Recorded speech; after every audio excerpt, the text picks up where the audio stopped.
बिस्मिल्लाहिर्रहमानिर्रहीम। अस्सलाम वालेकुम। मेरे चैनल का नाम है लेट्स डू नेचर और मेरा channel household working tips and टोटकों पर मुश्तमिल एक मालूमाती चैनल है।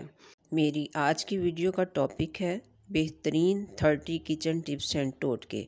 हरा धनिया अगर अखबार में लपेट कर उसे एयर टाइट बर्तन में रखा जाए तो जल्दी ख़राब नहीं होता। खाने में ज़ीरे, सौंफ और इलायची का इस्तेमाल करने से खाना जूद हज़म हो जाता है। धनिया और पुदीना को ताज़ा रखना हो तो आधा गिलास पानी में जड़ों वाला हिस्सा डुबो कर रख दें, ताज़ा रहेगा और किचन से खुशबू भी आती रहेगी। प्याज के गोल लच्छे काट कर डालने से प्याज जल्दी गल कर मसाला में हल हो जाता है। पुदीने की 5-6 पत्तियां पानी में उबाल कर रोज़ाना सुबह खाली पेट पीने से चेहरे की रंगत निखर जाती है और एक्नी के दाने भी ठीक हो जाते हैं। मेथी की कड़वाहट को दूर करने के लिए इसमें थोड़ा सा नमक और हल्दी मिलाकर रख दें। कुछ देर बाद धो लें, कड़वाहट ख़त्म हो जाएगी। अक्सर लोग घरों के स्विच बोर्ड साफ़ नहीं करते, इतने गंदे होते हैं कि स्विच को हाथ लगाने को दिल नहीं करता। सफाई निसफ ईमान है।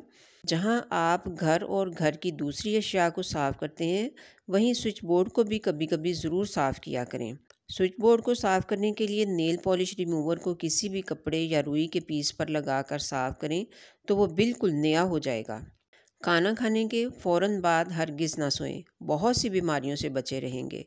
रुई को थोड़ा सा पेट्रोल लगाकर आईना साफ़ करने से बहुत अच्छा साफ़ होता है। कमरे में कलवंजी और लोबान जलाने से मच्छर भाग जाते हैं। दिमाग और आसाब को ताकत देने के लिए सर्दी के मौसम में 1 से 3 अखरोट रोज़ाना ज़रूर खाएं। पानी को कभी भी एकदम से गटागट हरगिज़ ना पियो, बल्कि चूस चूस कर पियो, बहुत से अमराज से बचाता है। कोई भी चीज़ तलते हुए कढ़ाई में 2 या 3 बूंद लीमू के रस की डाल दें तो तेल तली हुई चीज़ों में कम जज़ब होगा। चाय की इस्तेमाल शुदा पत्ती को ज़ाया ना करें, बल्कि सुखाकर अपने पौधों में डाल दें। बेहतरीन फर्टिलाइज़र है। चेहरे का मेकअप उतारने के लिए किसी भी किस्म की क्रीम की बजाय कच्चा दूध इस्तेमाल करें। जिल्द साफ़ भी होगी और नरम मुलायम भी रहेगी। अगर किचन में काम करते हुए हाथ जल जाए या कोई भी हिस्सा जल जाए तो कभी भी जले हुए हिस्सा पर पानी मत डालें। फ़ौरन देसी घी मैसर हो तो लगा दें, ठंड पड़ जाएगी। अगर आंख में पकते घी का छींटा पड़ जाए तो फ़ौरन देसी घी की सिलाई आंख में लगाएं। जो शख्स कोशिश करता है उसके लिए कोई चीज़ मुश्किल नहीं। आज कोई छाँव में इसलिए बैठा है क्योंकि बरसों पहले किसी ने वहाँ दरख्त बोया था।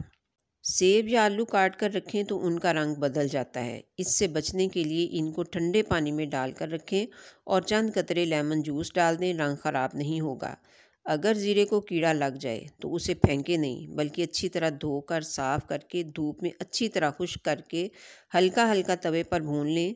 ज़ीरा का भी इस्तेमाल हो जाएगा। 10 में से 9 बुराइयां और तकालीफ सिर्फ सुस्ती से पैदा होती हैं। मुमकिन काम तो हर कोई कर लेता है, तुम्हें नामुमकिन को मुमकिन बनाना है। सुबह शाम के अस्कार लाजमी किया करो, अल्लाह की हिफाजत में रहोगे। गोश्त को प्रेशर कुकर की बजाय दम पर पकाएं तो ज़्यादा अच्छा जायका बनता है। फल और सब्जियां हमेशा अच्छी तरह धोकर और ताज़ा इस्तेमाल करें। बरसात के मौसम में बाज़ारी मशरूबात से हाथ उठा लें। अलबत्ता लीमू की नमक मिली स्कंजबीन बेहतरीन मशरूब है जो मुतअद्दिद बीमारियों से महफूज रखती है। जल्दी अमराज में गर्म अशिया मसलन अंडा, मछली, मिर्च मसाला जात से परहेज़ रखें। सौंफ, अजवाइन, काला नमक हम वज़न लेकर पीस कर सफ़ूफ बना लें। दिन में 2 बार खाने के बाद 1 से 2 चुटकी हल्के गर्म पानी से इस्तेमाल करें। दर्द मैदा, बदहज़मी, कब्ज़, डकारें और जी मतलाना के लिए बेहद मुफीद है। थकन से बचने के लिए काम के दौरान थोड़ी देर के लिए सस्ता लें। आंखें बंद करके चंद मिनटों के लिए काम को भूलकर फारिग और खाली दिमाग होकर बैठ जाएं। इस तरह से आप थकेंगे भी नहीं और ताज़ा दम रहेंगे और आपकी ज़हनी सलाहियतें उजागर होंगी। ज़हनी दबाव में भी कमी आ जाएगी। मसाइल इंसान को ऐसे निखारते हैं जैसे आग सोने को। Thanks for watching. मिलते हैं फिर नेक्स्ट इंशाल्लाह।